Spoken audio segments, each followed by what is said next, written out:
तो गाइस स्वागत है आपका इस न्यू वीडियो में। और आज की इस वीडियो में हम देखेंगे सिर्फ 1 घंटे के अंदर अंदर हम लोग पूरा पाइथन को क्विक ओवरव्यू करने वाले हैं। तो बेसिकली ये वीडियो उन लोगों के लिए होने वाला है जिन्होंने ऑलरेडी पहले किसी प्रोग्रामिंग लैंग्वेज में काम कर रखा है, तो वो लोग इस वीडियो को आगे चेकआउट कर सकते हैं। और ये वीडियो थोड़ा बिगिनर फ्रेंडली भी है, तो अगर आप बिगिनर हो तो भी आप इस वीडियो को पूरा देख सकते हो। और उम्मीद करूंगा आपको इससे बहुत ही अच्छी नॉलेज मिलेगी। तो चलिए शुरू करते हैं।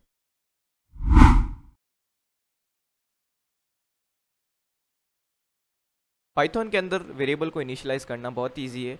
आपको सिर्फ इस वेरिएबल का नेम लिखना है और असाइनमेंट ऑपरेटर लगा के उसकी वैल्यू को आपको डिफाइन कर लेना है।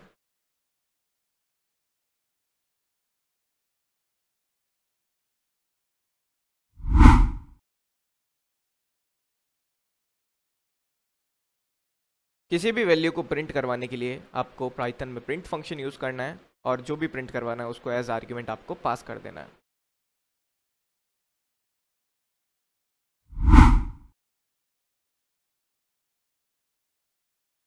पाइथन में किसी भी स्टेटमेंट को कमेंट आउट करने के लिए आपको उसके आगे सिंपली हैशटैग जो है वो टाइप कर लेना है। और अब वो जो स्टेटमेंट था वो एक कमेंट बन चुका है, अब उसे इंटरप्रेटर इग्नोर कर लेगा।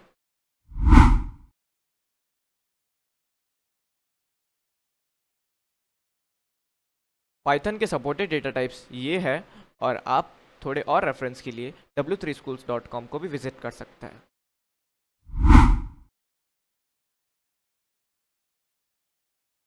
पाइथन 3 टाइप के न्यूमेरिक डेटा टाइप्स को सपोर्ट करता है। फर्स्ट है इंटीजर, सेकंड है फ्लोट वैल्यू और थर्ड है कुछ कॉम्प्लेक्स वैल्यूज।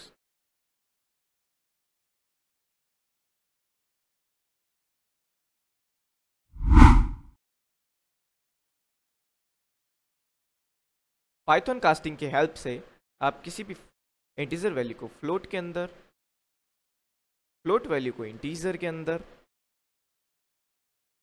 और किसी भी न्यूमेरिक वैल्यू का आप स्ट्रिंग के अंदर भी चेंज कर सकते हो।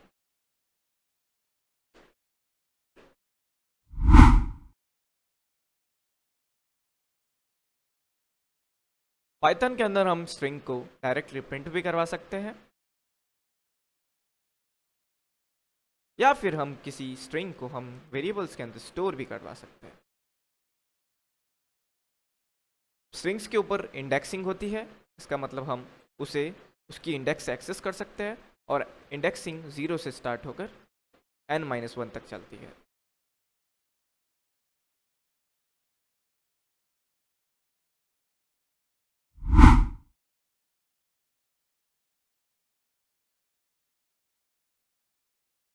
पाइथन के अंदर स्ट्रिंग्स के कुछ मेथड्स होते हैं।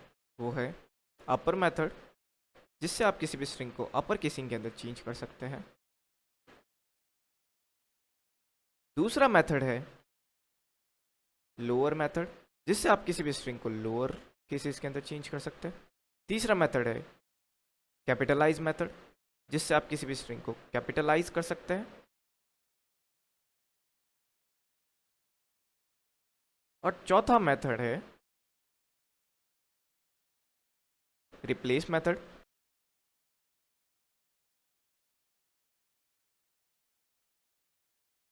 रिप्लेस मेथड से आप किसी भी स्ट्रिंग के कंटेंट को किसी दूसरी कंटेंट से आप चेंज भी कर सकते हो। जैसे कि हम करेंगे कोलन को चेंज आर के साथ।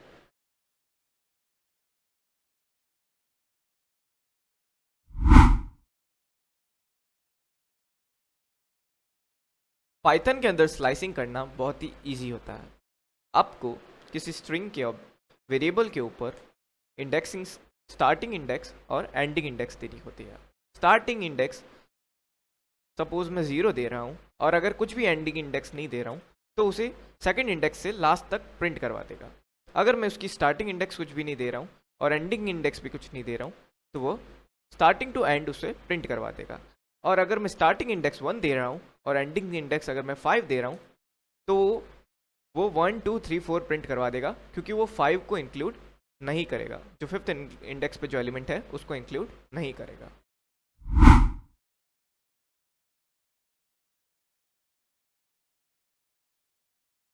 पाइथन में हम बुलियंस का भी यूज़ कर सकते हैं। बुलियंस को डिक्लेयर करने के लिए हमें कैपिटल केस के साथ बुलियन का ट्रू या फॉल्स हमें डिक्लेयर करना होता है। सपोज x ट्रू है और y फॉल्स है, तो हमें इस टाइप से उसे डिक्लेयर करना है, जिसमें t जो कैपिटल होना चाहिए और फॉल्स का f भी कैपिटल होना चाहिए। अब हम इसका यूज़ यहाँ पर कर सकते हैं।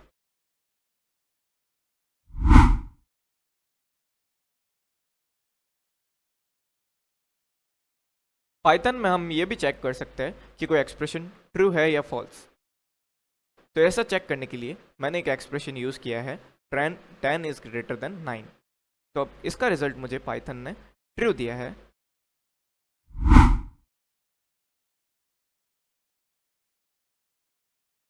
अब हम पाइथन के अंदर अरिथमेटिक ऑपरेटर्स देख लेते हैं।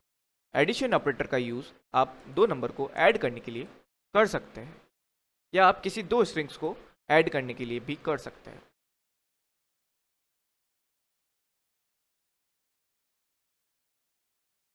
दो स्ट्रिंग्स को ऐड करने को हम स्ट्रिंग कॉन्कैटिनेशन कहते हैं। सब्सट्रैक्शन ऑपरेटर का यूज़ आप दो नंबर्स को सब्सट्रैक्ट करने के लिए कर सकते हैं। मल्टीप्लिकेशन का यूज़ भी आप दो नंबर को मल्टीप्लाई करने के लिए कर सकते हैं। डिवीज़न का यूज़ हम किसी भी डिवीज़न के रिजल्ट जो एक्यूरेट रिजल्ट है उसको गेट करने के लिए कर सकते हैं। फ्लोट डिवीज़न का यूज़ हम डिवीज़न के बाद जो होल नंबर होता है उसको गेट करने के लिए कर सकते हैं। मॉड्यूलस का यूज़ हम रिमाइंडर को गेट करने के लिए कर सकते हैं।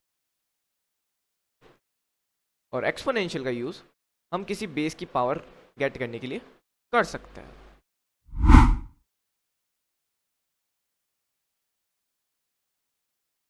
पाइथन के अंदर ऑपरेटर्स का एक और टाइप होता है लॉजिकल ऑपरेटर्स। लॉजिकल ऑपरेटर्स जो हमारे डिजिटल इलेक्ट्रॉनिक्स के अंदर यूज़ होते हैं कुछ उसी टाइप के हैं और उसी सिंटैक्स के अंदर है। अगर आपको एंड ऑपरेटर यूज़ करना है तो आपको लेफ्ट एक्सप्रेशन और राइट एक्सप्रेशन दोनों की कंडीशन ट्रू होनी चाहिए। देखते हैं कैसे।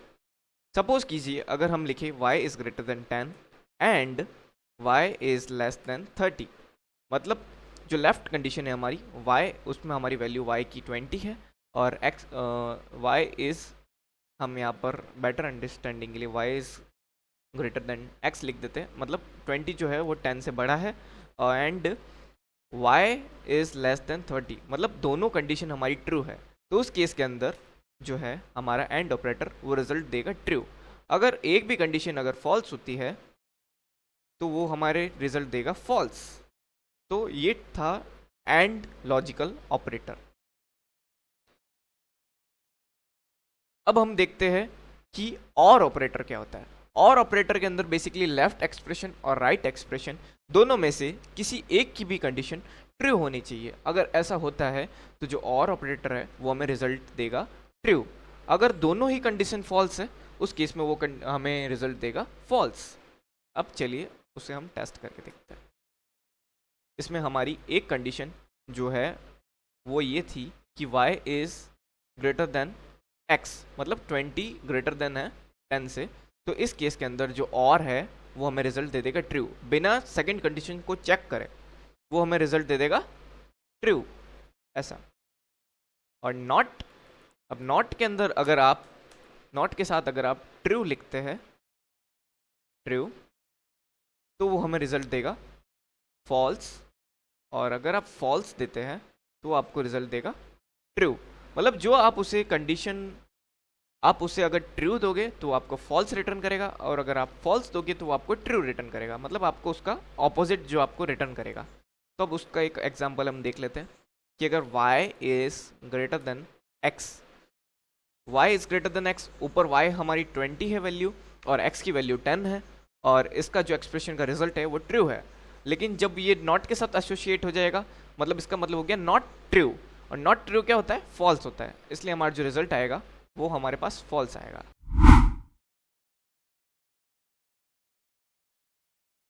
पाइथन के अंदर अगर दो वैल्यूज का कंपैरिजन करना हो कि फर्स्ट वैल्यू सेकंड वैल्यू से बड़ी है या छोटी है या बराबर नहीं है, उस केस के अंदर कंपैरिजन ऑपरेटर्स यूज होते हैं। सबसे पहला कंपैरिजन ऑपरेटर है equal to operator. Equal to operator क्या करता है, आपको दो वैल्यूज़ को कंपैरिजन करके ट्रू या फॉल्स हमें रिटर्न करता है। डबल इक्वल इसमें हमको लगाना पड़ता है। अगर हम सिंगल यूज़ करेंगे तो असाइनमेंट ऑपरेटर हो जाएगा और वो अलग है। अभी डबल इक्वल टू की बात हो रही है। अगर लेफ्ट वैल्यू राइट वैल्यू के एकदम एग्जैक्ट बराबर है, उस केस के अंदर हमें equal to operator true return करता है, अदरवाइज हमें फॉल्स रिटर्न करता है। तो इसका मतलब हुआ कि 20 जो है वो 10 के बराबर नहीं है। अब हम दूसरा ऑपरेटर यूज करते हैं, नॉट इक्वल टू ऑपरेटर।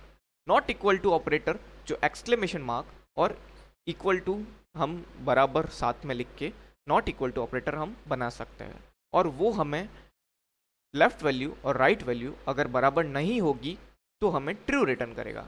तो इस केस के अंदर 20 और 10 बराबर नहीं है, इसलिए हमें इसने ट्रू रिटर्न किया है। अब हम देख लेते हैं ग्रेटर देन ऑपरेटर। अगर लेफ्ट वैल्यू राइट वैल्यू से बड़ी है तो हम ग्रेटर देन वैल्यू का यूज़ करेंगे। ग्रेटर देन, अगर लेफ्ट वैल्यू राइट वैल्यू से बड़ी होगी तो हमें ट्रू रिटर्न करेगा, अदरवाइज हमें फॉल्स करेगा। तो इस केस के अंदर 20 जो 10 से बड़ा है, इसलिए इसने हमें ट्रू रिटर्न किया है। ये मैथमेटिक्स में हम जो ग्रेटर देन या लेस देन यूज़ कर रहे थे उसके एकदम सिमिलर कॉन्सेप्ट है। ऐसे ही लेस देन हमें ट्रू रिटर्न करेगा अगर लेफ्ट वैल्यू राइट वैल्यू से लेस है, लेकिन इस केस के अंदर 20 जो 10 से लेस नहीं है, इसलिए हमें फॉल्स रिटर्न करेगा। इसने हमें फॉल्स रिटर्न किया है। अब हम देखते हैं ग्रेटर देन इक्वल टू वाला कॉन्सेप्ट। अब अज्यूम कीजिए कि 20 इज ग्रेटर देन 20। अगर मैं ये कंडीशन मानता हूं तो मुझे रिजल्ट आएगा फॉल्स। क्यों? क्योंकि 20 से लेफ्ट वाला 20 जो है वो इस राइट वाले 20 से बड़ा नहीं है, वो दोनों बराबर है। अगर मुझे ये चेक करना हो कि जो लेफ्ट वाली वैल्यू या तो बड़ी हो या बराबर हो, इस केस के अंदर मैं greater than equal to operator use करूँगा। अब मुझे ये ट्रू रिटर्न करेगा क्योंकि इसने पहले चेक किया कि अगर लेफ्ट वाली वैल्यू राइट वाली वैल्यू से बड़ी है। जब इसे फॉल्स मिला तब इसने चेक किया कि क्या लेफ्ट वाली वैल्यू राइट वाली वैल्यू के बराबर है, मतलब क्या 20 के बराबर है, तो उसने मुझे ट्रू रिटर्न किया। कभी कभी ऐसी कंडीशंस भी हमें कोडिंग के अंदर देखने को मिल जाती है। अब हम देखते हैं less than equal to operator. ये पहले चेक करेगा कि क्या 20 से छोटा है। जब इसे ट्रू फॉल्स मिल जाएगा आंसर, और फिर ये चेक करेगा कि क्या 20 जो है वो 20 से बराबर है, तो इसे ट्रू मिलेगा। तो इस केस के अंदर अगर हम 10 is less than equal to 20 लिखे, 10 is less than equal to 20, तो 10 तो हमारा 20 से लेस देन है, तो हमें ट्रू मिलना चाहिए। तो ये इक्वल टू वाली कंडीशन इस चेक नहीं करेगा।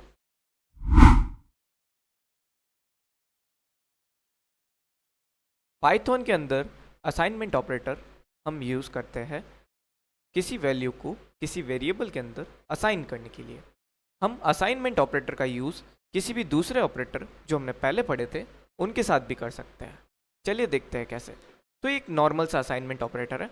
इसका सिंपल सा मीन ये है कि लेफ्ट साइड के अंदर जो वेरिएबल लिखा है उसके अंदर ये राइट साइड वाली वैल्यू हमें असाइन करनी है। मतलब x को हमें 10 असाइन करना है। उसके बाद हम x को जब जहाँ जहाँ यूज़ करेंगे तो हमें उसकी वैल्यू 10 मिलेगी। तो अगर हम चाहे कि x जो पहले से 10 वैल्यू होल्ड करके बैठा है, अब मुझे उसकी वैल्यू में 10 इंक्रीमेंट करना है, और तो मैं इसे इस तरीके से भी कर सकता हूँ, x इज x प्लस 10, या फिर मैं इसे शॉर्टर फॉर्म में लिख सकता हूँ जो कि है ये add and assign operator. Add and assign operator simply previous value को उठाएगा और उसके अंदर जो आपने वैल्यू दी है उसको ऐड करके वापस सेम वेरिएबल के अंदर उसको असाइन कर देगा। चलिए अब हम x को प्रिंट करवा के देखते हैं कि उसकी क्या वैल्यू है।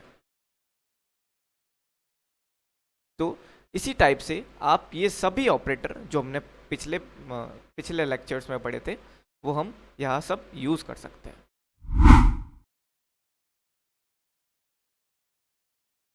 पाइथन के अंदर लिस्ट एक स्पेशल डेटा टाइप होता है जिसका यूज हम कलेक्शन ऑफ डेटा को स्टोर करने के लिए करते हैं। अब लिस्ट की जरूरत क्या होती है हम ये समझ लेते हैं। तो सपोज करो हमें कुछ इस टाइप से 7 वेरिएबल्स के अंदर 7 वीकडेज को स्टोर करना है। तब इसको मैनेज करना मतलब हमारे लिए बहुत ज़्यादा टफ होगा। और इन 7 वेरिएबल्स के अंदर हमें अगर कुछ चेंजेस करने हो तो हमको उन वेरिएबल्स के नेम से उनको एक्सेस कर करके उन्हें चेंज करना, और मतलब बहुत ही ऐसे आप बोल सकते हो कि हेडेक भरा काम हो जाएगा। तो ये सब करने से अच्छा पाइथन ने हमें लिस्ट को इंट्रोड्यूस करवाया। तो लिस्ट के अंदर हम एक ही छत के अंदर, मान लो हम 5 भाई रहते हैं, तो एक ही छत के अंदर हम 5, 7 या आप अपनी मर्जी हो जितने आप स्ट्रिंग्स, नंबर्स या फिर आप बोथ इवन स्ट्रिंग या नंबर दोनों आप स्टोर कर सकते हो एक ही वेरिएबल के अंदर। तो सपोज करो हमें एक लिस्ट बनानी है वीक नेम की, तो उस लिस्ट को बनाने के लिए हमें ये जो होते हैं स्क्वायर ब्रैकेट्स उनको यूज़ करना है। और अब हम इस लिस्ट के अंदर किन्हीं भी एलिमेंट्स को हम लिस्ट के अंदर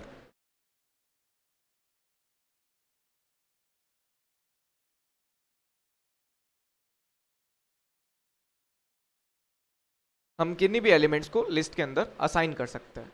तो सपोज करो हमें सेम जो ऊपर वीकडेज है वो अगर हमारी लिस्ट के अंदर चाहिए तो हम ऐसे लिखेंगे मंडे।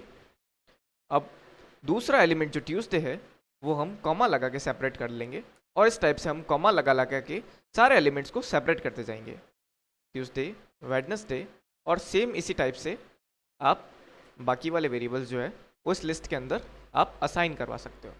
अब हम इन एलिमेंट्स को एक्सेस कैसे करेंगे? जैसे ऊपर तो अगर हमको वीकडे 4 को एक्सेस करना हो तो हम क्या कर सकते हैं, वीकडे 4 को प्रिंट भी करवा सकते हैं या फिर इसको कहीं पे एक्सेस भी कर सकते हैं। तो वैसे ही अगर हमको इस लिस्ट के अंदर से अगर कुछ एलिमेंट चाहिए और उसको हमको एक्सेस करवाना है तो वो हम कैसे करेंगे? तो सिंपली लिस्ट के अंदर भी जैसे स्ट्रिंग के अंदर हमने इंडेक्सिंग देखी थी, वैसे ही लिस्ट के अंदर भी इंडेक्सिंग होती है जो 0 से स्टार्ट होती है। और अगर आपको फर्स्ट एलिमेंट को एक्सेस करना है तो आप क्या करोगे, वीक ऑफ 0 लिखोगे और आप इसे प्रिंट फंक्शन के अंदर डाल दो। वीक ऑफ 0 को आप प्रिंट फंक्शन के बीच में डाल दो, तो आपको जो वीक में जो फर्स्ट एलिमेंट है वो आपको प्रिंट होके मिल जाएगा। तो कुछ इस टाइप से हम लिस्ट बना के कलेक्शन ऑफ डेटा को एक ही जगह पे स्टोर कर सकते हैं।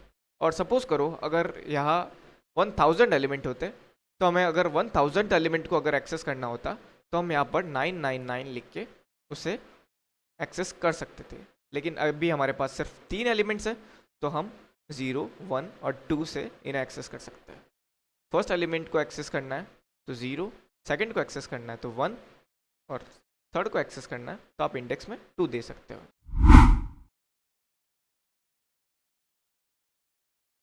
लिस्ट के अंदर एलिमेंट्स को ऐड करने के लिए अपेंड मेथड होता है। अपेंड मेथड यूज़ करने के लिए लिस्ट के नाम के साथ डॉट ऑपरेटर लगाकर अपेंड मेथड को कॉल करें। आर्ग्यूमेंट में जो आप पास करोगे वो एज इट इज लिस्ट के अंदर अपेंड हो जाता है।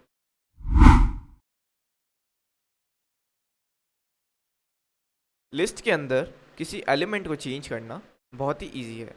आप उसकी इंडेक्सिंग के साथ असाइनमेंट ऑपरेटर लगाकर उस एलिमेंट को चेंज कर सकते हैं। जैसे हमें यहाँ पर थर्ड ब्रदर का नेम जो है वो एंथनी की जगह अमन चाहिए, तो वो करना बहुत ही सिंपल है।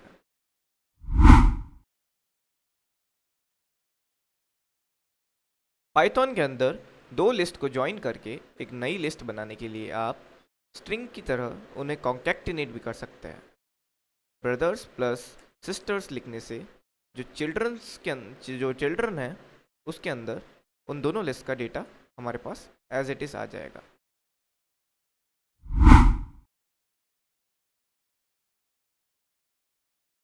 तो आइए चलो कुछ मेथड्स के बारे में जान लेते हैं, लिस्ट के कौन कौन से मेथड्स होते हैं। तो फर्स्ट मेथड है अपेंड मेथड, और अपेंड मेथड के अंदर आप एक आर्ग्यूमेंट पास करके उसे लिस्ट के अंदर अपेंड करवा सकते हैं। तो ये प्रीवियस रिजल्ट था और ये अभी का रिजल्ट है, दोनों के अंदर आप डिफरेंस देख सकते हो। आप क्लियर मेथड का यूज़ करके किसी भी लिस्ट को क्लियर कर सकते हो, तो ये इसका रिजल्ट है। इंडेक्स मेथड का यूज़ करके आप किसी एलिमेंट को ढूंढ सकते हो लिस्ट के अंदर कि वो कौन से इंडेक्स के ऊपर है। सो इंडेक्स मेथड का यूज़ करके आप किसी भी एलिमेंट को लिस्ट के अंदर ढूंढ सकते हो कौन से इंडेक्स के ऊपर है। इंसर्ट मेथड का यूज़ करके आप किसी इंडेक्स के ऊपर किसी नए एलिमेंट को आप अपेंड करवा सकते हो, तो वो उन दोनों एलिमेंट को शिफ्ट करके उसके बीच के अंदर अपेंड हो जाएगा। सो ये इसका रिजल्ट है, आप देख सकते हो क्लियर डिफरेंस इस लिस्ट और इस लिस्ट के बीच में। पॉप मेथड का यूज़ करके आप लिस्ट के अंदर जो सबसे एंड एलिमेंट है उसको आप लिस्ट से पॉप कर सकते हो। सो पॉप होने के बाद ये लिस्ट का रिजल्ट है। रिमूव मेथड का यूज़ करके आप जो आर्ग्यूमेंट के अंदर जो एलिमेंट दे रहे हो वो एलिमेंट उसके अंदर से रिमूव हो जाएगा, तो ये सी हमने रिमूव करा है। रिवर्स मेथड का यूज़ करके आप किसी लिस्ट को रिवर्स कर सकते हो, और शॉर्ट मेथड का यूज़ करके आप किसी भी लिस्ट के अंदर जो उनको अल्फ़ाबेट्स के अकॉर्डिंग उनको शॉर्ट कर सकते हो। तो ये इसका रिजल्ट है। सो गाइस, किसी प्रॉब्लम की वजह से ये वीडियो मैं पूरा अपलोड नहीं कर पा रहा हूँ, तो जो बाकी का वीडियो है वो जल्दी मेरे चैनल पे अपलोड हो जाएगा। अभी तक यही वीडियो है, तो लाइक करना, शेयर करना और सब्सक्राइब करना।